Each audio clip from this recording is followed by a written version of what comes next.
Okay, I'm going to show you how to replace your IWE here. Mine's not actually broken, I'm actually just going to check mine, but this is just to show you all the parts or the necessary steps to take it apart and make it easier than instead of tearing off everything.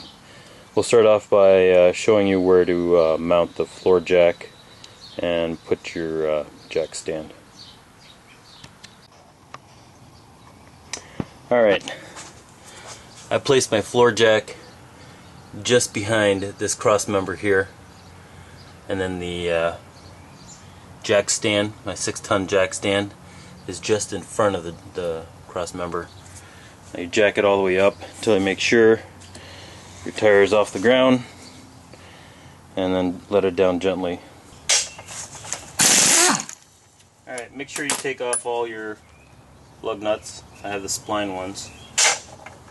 Once you got them all off, remove your tire.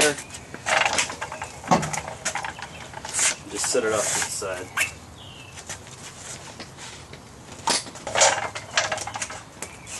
Alright, the next step, I'm going to take this cap off of here.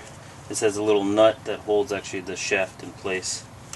Just take a pair of pliers, gently rock it back and forth, and it slides right out. Make sure you pay attention to this nut, because I've had times where this nut's actually backed off and fell right inside the cap, and this whole shaft moved and had enough play where the IWE missed both gears, or the one gear, and just completely destroyed the IWE. So make sure this thing here is torqued down correctly. Maybe put a little bit of blue Loctite so it doesn't back off while you're driving. It's very important, crucial. Alright, next we're going to remove the caliper. You're going to take a 13 mil to remove these. There's 2 bolts, one top and bottom. And then you're going to take your 21 mil. And there's a bolt in here which holds your whole slider here for your caliper. One here and one down below. So remove those 2 out of the way. Alright, once you've removed your caliper, make sure you hang it up with like a bungee cord. Try not to put any pressure on the actual brake line here. So hang that up out of the way. The 2 big bolts, when you take those off, you'll actually remove the actual guide here. It actually holds your brake pads. Then just go ahead and take your rotor off and set it off to the side. It sits right here. And then we're going to also remove these 2.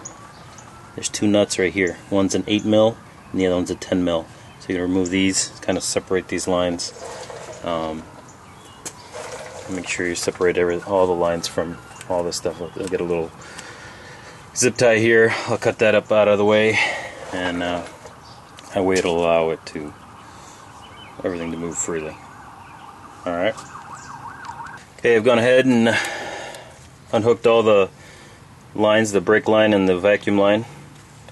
Took both bolts out of here. Then you're going to want to follow your vacuum line down, and on your IWE it's going to be connected here, so you're going to want to pull that off and actually set it to the side. Now you're going to have a bolt under here on the spindle. I actually have the reinforced ones here. Normally you're just going to have this section here, this whole area here won't be here. It'll be easy for you to just put the socket in there and have an impact and take it off. For me it's a little more difficult. I've used some extensions. And then you're also going to want to remove the one down here as well for the tie rod. So just go ahead and remove both of those. We'll separate them and we'll go from there. Alright, after removing the nuts,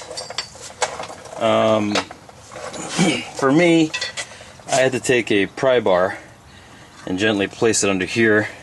I had it wrapped in a rag, and I gently placed it under here to put some pressure to force this up. Then I took a hammer and tapped it pretty good on this side here. Once you tapped it, it just went and it separated. So now it's separated. On the bottom here, I took and I grabbed this while hitting with the hammer on the side here, and then it's separated. I went ahead and I left the nut a couple threads on so that I wouldn't accidentally jerk this completely off. And so now we'll go ahead and remove these and start breaking it down. Alright, once you have the nuts off, getting ready to remove everything, go ahead with a 13 mil, I believe. Remove this nut here, and this will allow the shaft to slide out, because we're going to actually move this up. This is already off, and then we're going to take and gently wiggle this all around in order to remove the IWE without taking everything apart. Alright, now everything's separated. I'm going to remove the upper control arm and the spindle. This will come apart. Just gently start forcing this, or gently bring it down. You can just take and manipulate this until you clear. There you go. You're completely free of it. Now just go ahead and remove the 3 bolts that hold this IWE here in place. I believe they're 8 mil. Take those off. This just separates off, and just swap her out. Alright, let me give you a little idea of what the IWE actually does here for those of you that don't know. On your hub here, you actually have a ring. On the shaft, you also have a ring.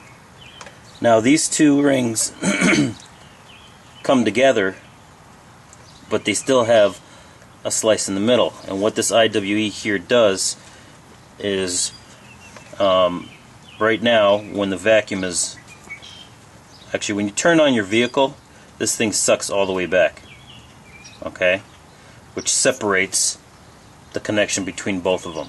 So it mainly sits on top of your shaft here. Once you engage your 4x4, it lets off the vacuum, slides it forward, and it seats here. So it's sitting basically half and half. Half on this ring, half on that ring. Now, what sometimes happens is the nut that holds this shaft in place comes loose, so the shaft actually slides back. So when this vacuum engages, the ring on the back side doesn't hold this edge very well, and it slips, and that's what you hear your clunking noise or snapping noise in the front. What it's doing is it's slipping off of these teeth, and it's not catching it 100%. Even when the nut's on, it's still not 100%. Personally, it's a poor design by Ford. Sure they mean well, but just not good. So definitely need to remove it and inspect it every once in a while. Make sure that this plastic, mainly this plastic here, will snap it out of place. Everything just breaks apart in here. So just inspect all the teeth all the way around, make sure everything's good,